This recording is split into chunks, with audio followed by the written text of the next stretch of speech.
Zende ogamba otya? Tuli bulungi. Okikubye? Ya. Ya. Ennaku zino badde mulowooza okweyita okweyita mbuno wa. okweyita nambe mu kyangu. N'abalaba bikole. Nambe mumuki. Wano tetwagabye na complimentary. Naye nga nambe mumuki. Mu Kampala, Uganda. Number 1 DJ Kampala wano Uganda. Oba kuba show n'ofuna abantu 14,500 ng'ate basasudde interest nga tolina ticket yonna gy'ogabye nga zoyinza okuba nga ogabyeko zibadde just alebad. Okitegeera? So message egenda eri bekikwatako bonna. Respect nga alien skin bwagamba. Respect. Naye nga nnyo 5 mu climax bajyamu. Count the numbers. Kugenda kuwa receipt book. Zetuyizizza mu receipt book nnya nga buli receipt book yetwala 10,000. Eyo gyebalire. Obadde ng'ogy'otegeka mu bisaawe lwaki wasazeewo climax? Anti emisolo ku museum wenasemba otegeka emisolo mingi, security yokka osasula LDU, nosasula Uganda Police, nosasula SFC, nosasula counter terrorism, nosasula SFC, FBI, kwegamba oba ne security forces n'embwa nazo zisasulirako zijje zisinifinge. That is called security alone. Then olina okuleeta ambulance, oleetereko bannansi, oleetereko abasawo. Eyo kiwedde.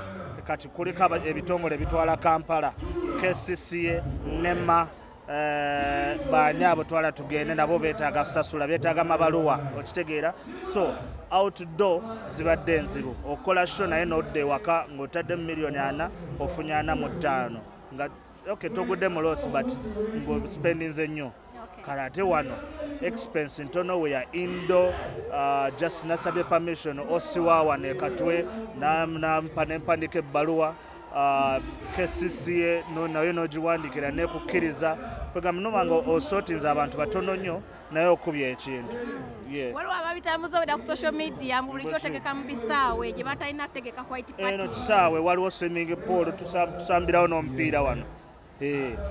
Kino kisaawe. Anti bagamba bulijjo otegeka wotalina kutegeka. Leero kyova olaba nti ogamba nti okikubye. Wawe kati nonzira Namboole. Tudda Namboole kati ne wano wajjudde nnyo. Kati tudda Namboole. Okay. Ebintu ebitambula tuveeko ku show. Kubanga ebintu ebitambula olabika osirise nnyo okubyogerako. Bantu bakoze federation bakoze buli kimu. Tutulaba federation y'aba DJs. Federation y'aba DJ jeri. Nze personally ndi mu DJ Association of Uganda. Naffe tulina ebitongole nga bina. Waliwo ekitongole ky'aba DJ abakadde ba Rota, ba Ricky Star, balina ekitongole kyabwe ekyaba DJ abakadde. Then wabaawo abakadde mukko nabo webali awo. Then DJ AU etasosola etwala buli omu era abasinga ku ffe tuli mu eyo. Kati federation tukiriziganya nayo era nange Kenzo yankubira saagenda meeting but because nali na radio show ngekwatagana n'obudde bwe meeting zaabwe bwe zikolagana but tuli mu federation to discussing ensonga ze bayisaawo naffe zitukwatako because waliwo UPRS bwe yatandika okuteekako amateeka naffe nga bawamba ebyuma bakusanga ozanya mu bbaala ne batwala ebyuma byo ate ne weebuuza ennyimba z'ozanya abayimbi bennyini be bazituwa personally tetuzijja mu UPRS. Kenza kubira naga oluyimba lwange luulo luzanye kati gongamba otyamba ate oluyimba sobola duzanya ngo muyimbi yalompadde kigera so naffe ebyo ebintu bitukwatako kozi ne wano nsasudde KCCA nsasudde URA kati naye simanyi bwenjifunamu ekitegeera because ndi mu kusasula misolo wano but nange singa DJ simanyi bwenjifunamu so ze nsonga lwaki federation weeri era nze nzikiriziganya nayo lwakuba kati waliwo n'abalala batwala ekiwandiiko timu Hildaman tetwamanya biki biri mu kiwandiiko twegamba timu zigenda zaawukanawo naye tukwatagane kintu tukwasaganye era nze ndi timu federation. Oli timu federation batugamba bafunayo ssente oli federation kyeyefuna ssente babawayo transport engeri gye tukwatagana ne gavumenti saaliko but bafunafunayoko kasente awo not mu bubi but ng'omuntu ayiseza meeting of course of facilitating abantu which was not bad. nga tumaliriza soka webaza abawagizi bo bonna bazola. Yes, now kwebaza buli omu atutte opportunity nojayo ka white call. Thank you very much. Asasudde entrance oli wakabi aze mubudde awagidde DJ Nimrod nga brand. Big upon yourself. Mba promising anja sigala nga ndi good boy ate nga mbagala nnyo anjagala yenna jangu nkutwale out ku movie tulabe nze. I'm all about good vibes. So thank you very much mwena bafana bataninze up era still tuwagire ne shows zonna ezijja. Olikyali wa Big Ayo, olikyali wa Eddie Kenzo naye abantu bano nga balwana nnyo. Ndikyali wa Eddie Kenzo naye sina kyali wange DJ. Big Ayo toli kyali. Just tuli bakozi bannange ba DJ. Sikyali wange.